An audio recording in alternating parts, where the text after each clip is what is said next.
L'étranger, c'est l'histoire de quelqu'un qui est condamné à mort parce qu'il n'a pas pleuré le jour de l'enterrement de sa mère.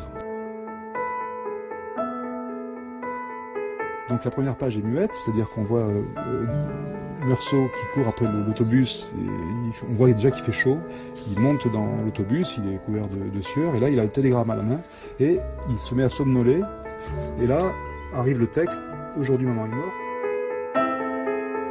En bande dessinée, on a des codes, par exemple les petites gouttes de sueur qui sont des choses immédiatement compréhensibles quand on a lu Tintin, quand il fait chaud, les petites gouttes de sueur, mais aussi la petite goutte de sueur qu'on met de façon comme ça, un peu comme des rayons autour de la tête qui montrent à ce moment-là la stupeur.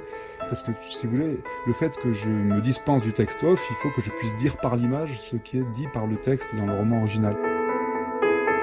Je m'inspire de photos un peu d'époque parce qu'il faut bien qu'on ait la coiffure, un peu le style, les vêtements, les chaussures qui se portaient. Parce que pour moi c'est important, je l'ai pas dit, de resituer l'étranger à l'époque où ce roman a été écrit, c'est-à-dire à la fin des années 30, puisqu'il a été publié en 42. Dans le Spoons, il y a cette scène d'anthologie où Fernandel récite un article du Code civil. Et cet article, c'est « Tout condamné à mort aura la tête tranchée ».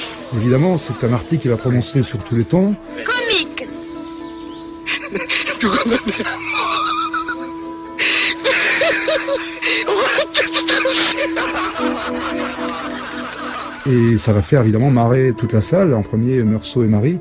Et quand on sait évidemment dans l'histoire que c'est ce qui arrive à la fin à Meursault, et je me suis dit, ben voilà, ça c'est aussi un petit truc qu'on peut amener dans une adaptation.